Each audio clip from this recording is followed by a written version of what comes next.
as a cyclist, what do you make of the fact that this guy was apparently obeying all the rules? I think he'd gone through a green light. The yoga teacher, then steps out into the road. She's looking at her phone.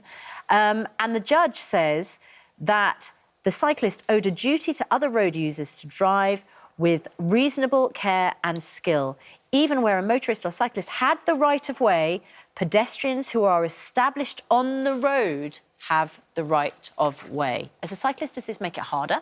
Well, I think my dad said when I was learning to drive, he said, always presume somebody else is going to make a mistake.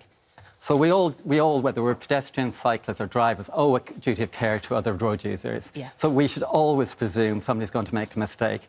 And whether you're a cyclist or a pedestrian, if you make a mistake, you shouldn't pay for it with your life or be unconscious. So we should always cycle with due care. In this situation, though, of course, she has sued the cyclist who did everything he could to bring her to consciousness of that he was coming along, he was going through the green light.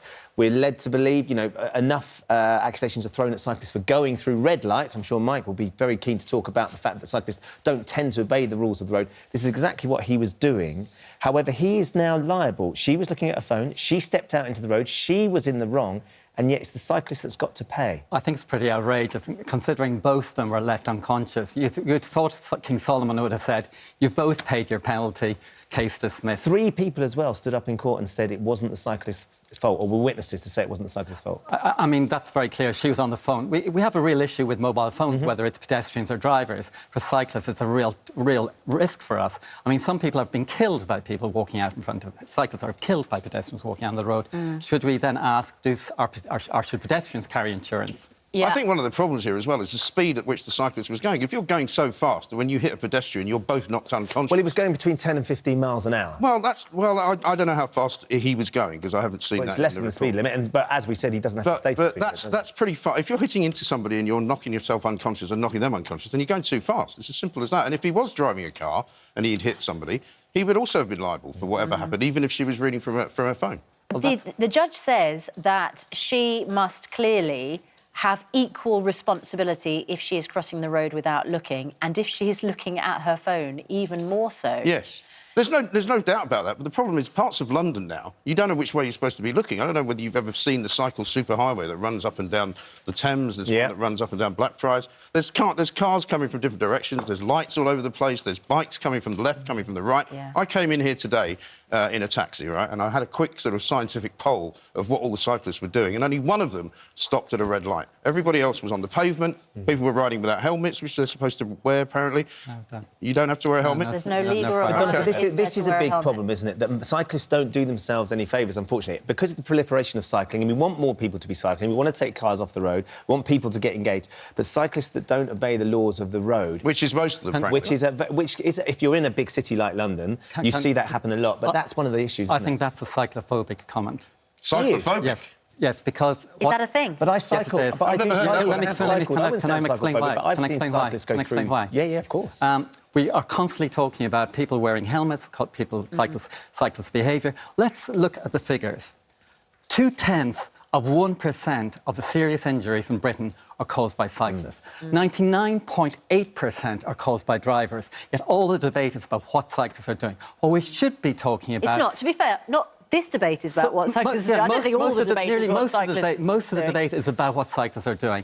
Let's look at the facts. Britain needs to invest £6 billion in creating a national network of safe cycling routes. We haven't got £6 billion. So kids are safe. So kids are safe. So pensioners are safe. And so we actually tackle the pollution in our cities. And the problem is, gentlemen like this are always arguing against cycle lanes. And actually, we're in an obesity crisis. We're in an environmental crisis. I'm not arguing against cycle lanes. I'm saying you should have... I'm saying if you want to go and cycle, go round and round a velodrome, because there's places you can go and do that. How do you get to work by going round and round a velodrome? Well, you don't want to get to work on a bike, you get to work on a train. In London, you don't need to cycle. There's plenty of good public transport you can use. Except that, as Donnachadh says, it's also really good for you, it's healthy, it's a good It's not thing very to healthy teach to your drive children. around in London where you could be killed by a lorry. Do you know how many people are dying in London? Or killed by a bus. Do you know how many people are dying? You're not going to give me the 40,000 Do you care about people who are dying from... You're not going to tell me that people are dying... Are you going to tell me that people are dying from the pollution? Is that what you're going to tell me? That is not even a fact. 9,000 people in London are dying, according to the NHS, from pollution. Rubbish. 9,000 people are dying from inactivity. Our kids have an obesity crisis. A third of our kids are fat,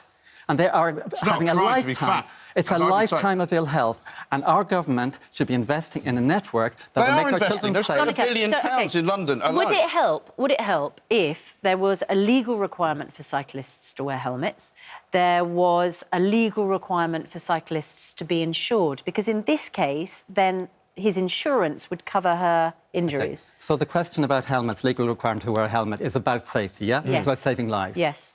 That will not save a single life. I'll tell you what would save lives. If we had a requirement for passengers and drivers to wear helmets, because the vast majority of head injuries are car drivers and passengers in cars. That's where, something like 1,800 So you want me to drive people, around in my car wearing a helmet? Okay. Well, you want me to cycle with a helmet. Well, because it's for your own safety. If you fall over Do and you hit not your head on cycle the with a road... helmet, Donnachadh? No, because actually the stats show there's 100 people are killed in car accidents like a year in the entire country.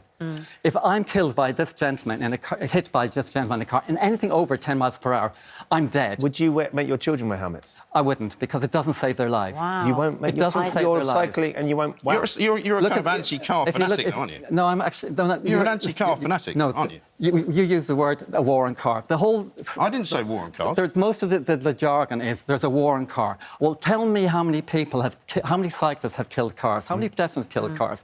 Cars is waging a war on humanity. They're producing... There's 1.2 million people killed by cars a year by crashes. Okay. 7 million people are killed by pollution. I understand that you're upset about the drivers and those people who don't like cyclists. I think cyclists are fantastic. I mean, I think, generally we think that cycling is a good thing.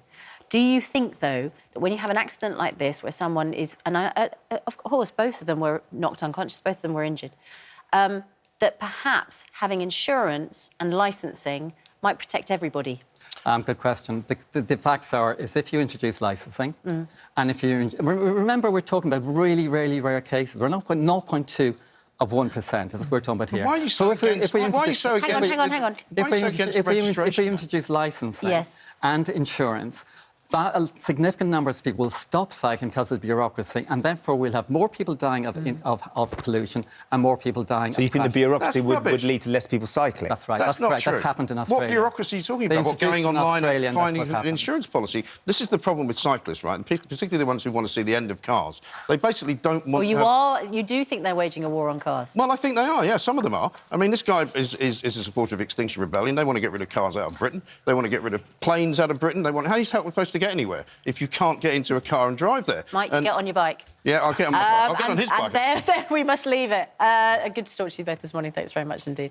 I have to say the majority of people all agree that the cyclists should be taxed, but they do believe that there was an equal share of blame and the lady was responsible as well. She's in the wrong for trying to sue him. That's another question, isn't it? Should she have decided to take him to court? Someone maybe have turned around and said, you can get some money for this? And that's a very different sort of cultural shift if suddenly the victim is now... Well, not the victim, but the person she feels like, even though everyone was saying that she was responsible, there were witnesses saying it was her fault, she then sues the cyclist and gets...